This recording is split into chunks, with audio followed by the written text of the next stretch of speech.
नमस्कार शेतकरी बंधूंनो, मी दयानंद कळसट्टे. 9422532225 असा मोबाईल नंबर आहे माझा.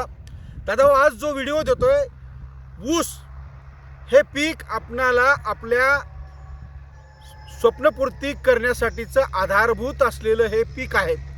या पिकामध्ये आपण उत्पन्न कसं वाढेल, आपलं उत्पन्न जितकं आपण पारंपरिक पद्धतीने घेतो त्याहीपेक्षा ते उत्पन्न कसं वाढेल याच्यासाठीचा काही महत्त्वाच्या काही मुद्द्यावरती मी तुम्हाला आज माहिती देणार आहे. ऊस जेव्हा आपण कापतो, जेव्हा खोडवा घेतो, तेव्हा पडलेलं रानावरचं पाचट सहसा शेतकरी जाळतात. हे जाळलेलं पाचट जाळू नका, पडलेलं पाचट जाळू नका, त्याची कुट्टी करा.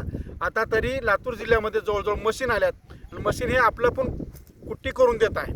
आणि ते झालेले कुट्टी, पाचट कुट्टी ती न जाळता ती जमिनीमध्ये गाडा. 5 फुटाच्या 4 फुटाच्या सरीमध्ये सेंटरमध्ये ते गाडता येतं. पण मला प्रामुख्याने सांगायचं आहे, लक्ष केंद्रित करायचं आहे की आपण हे जे पाचट जाळलं याच्यामुळे या पाचटाचा बुग्गा झाला, त्याची राख झाली. त्या राखेपासून काही जास्त अन्नद्रव्य आणि खत आपल्याला मिळणार नाही.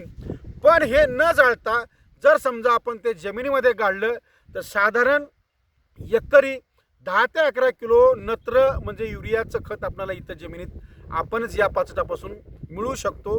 पुन्हा सुपर म्हणजे आपला जो आपण सुपर खत जो देतो स्फुरद, तेही इथं मिळतं आणि काही प्रमाणात पोटॅश मिळतं.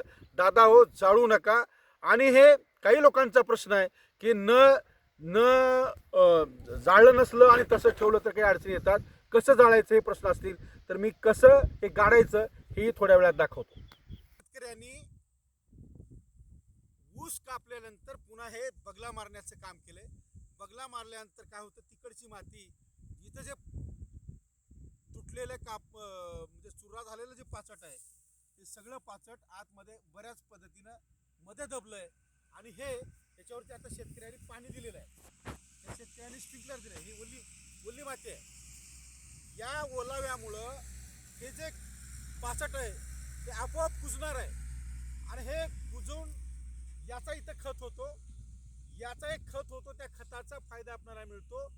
दुसरा एक फायदा असा आहे की जो आपल्या दृष्टीत पडत नाही, आपल्याला जमिनीमध्ये आपल्याला मदत करणारी जी जीवसृष्टी आहे, जे जीवाणू आहेत, ते जीवाणू जाळल्यामुळं त्यांची संख्या कमी होते, त्यांना त्रास होतो. आणि पाचट जर कुजवलं तर त्या जीवाणूची वृद्धी होते. एकाचे 10, 10चे 100, 100चे 1000 होतात. ते वृद्धिगत होतात, मल्टिप्लाय होतात. म्हणून जाळायचं नाही आणि खती मिळतो. आणि काही शेतकऱ्यांचं म्हणणं आहे की हे कुजत नाही, बरेच दिवस कुजत नाही. जर कुजत नसेल तर इथं स्प्रिंकलर लावलेला होता, स्प्रिंकलरनी पाणी द्या. याच्यावरती इफको कंपनीचं डिकम्पोजर येतं, 5 बॉटल घ्या, स्प्रे करा.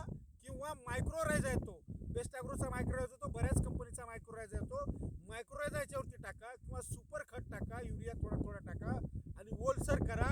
1 महिन्यामध्ये या सगळ्या खताचा बुग्गा चहापत्तीसारखा होऊ शकतो, होतो, इतका मला अभ्यास आहे. म्हणून शेतकऱ्यांना विनंती आहे, आपण आपल्या ऊसातील खोडव्याचं पाचट न जाळता ते पाचट जमिनीमध्ये द्या. त्याचा खत होतो आणि त्याचा फायदा होतो. बाकी तुमच्या फुटवे वगैरे याच्यावर देखील चांगला परिणाम होतो. येणाऱ्या काळातल्या ऊसामध्ये त्याच्या उत्पन्नामध्ये चांगला परिणाम होतो. याच्यासाठी इतका हा व्हिडिओ आहे. धन्यवाद.